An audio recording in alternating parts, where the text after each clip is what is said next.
On March 3, 1972, at 1:00 a.m., Loveland police officer Ray Shockey was driving on Riverside Drive near the Totes food factory and the Little Miami River when an unidentified animal scurried across the road in front of his vehicle. The animal was fully illuminated in his vehicle's headlights, and he described it as 3 to 4 feet 0.9 to 1.2 m long and about 50 to 75 pounds 25 to 35 kg with leathery skin. He reported spotting the animal crouched like a frog before it momentarily stood believed to climb over the guardrail and back down toward the river. This is the classic witness of the cryptid known as the Loveland Frog, originally dismissed as just being the witness of a large, tailless iguana under the poor visibility created at night. And a frog that size would definitely run into problems at infancy, such as breathing and whatnot. So the idea that such a frog-like humanoid could exist is highly unlikely. That just because the humanoid aspect attributed to this animal is unlikely does not mean that what they seen necessarily is a simple iguana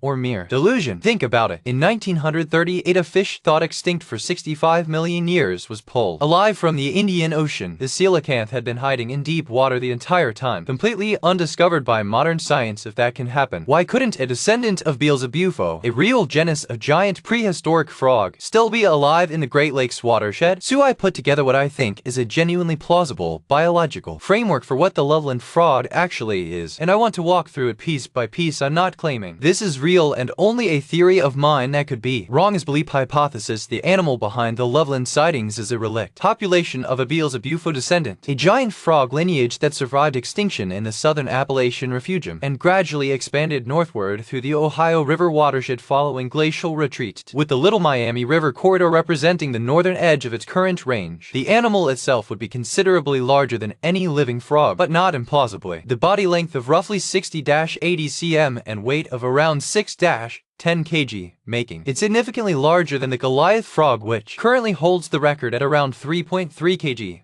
But well within what amphibian biology can support at the upper end, as Beelzebufo itself was already in this size territory, so we have direct fossil precedent for a frog this large existing. The skull morphology would retain the broad, heavily built architecture of Beelzebufo, producing the wide flat frog face witnesses described, which in headlights at night would look genuinely alien and unsettling. Diet would follow naturally from the size, taking fish at water's edge, invertebrates, and small vertebrates. Essentially a scaled up version of normal large frog feeding behavior, as the Great Lakes watershed provides an enormous prey base for exactly this hunting profile. During winter, the animal would not fully hibernate in the traditional sense, but instead enter a state of deep water torpor in the stable thermal layer of river systems, which sits around 39 degrees Fahrenheit year-round, mercilessly cold, but consistent enough to support a largely dormant large amphibian through an Ohio winter. Furthermore, the bipedal interpretation I think comes entirely from witnessing a large frog mid-jump in poor visibility as a 70 cm frog launching itself from a crouch throws its body nearly vertical, extends its forelimbs outward, and for a brief moment produces a silhouette that reads as humanoid. The 1972 sightings were both at around 1 a.m. in icy conditions at genuinely terrible observation circumstances. The animal then immediately went over the guardrail into the river, which is exactly what a startled large frog does. The glacial refugium, now the biggest rub in this hypothesis, is explaining how a relict giant frog population survives in the state of Ohio. Thankfully, southern Appalachia is a well-documented glacial refugium, as salamander diversity there today is direct biological evidence that the region sheltered amphibian populations through the last glacial maximum around 20,000 years ago. Therefore, a largely aquatic giant frog persisting in isolated river systems and spring-fed caves in what is now West Virginia, Eastern Kentucky, or Tennessee is not a stretch, given that the Tennessee River feeds into the Ohio River, which the Little Miami River flows directly into. Loveland, Ohio sits almost perfectly on that primary recolonization corridor, which I find difficult to dismiss as coincidence. Limitations. Now, the biggest limitation about this is that this whole theory is 100% inferential based. Also, scaling amphibian biology up to 6-10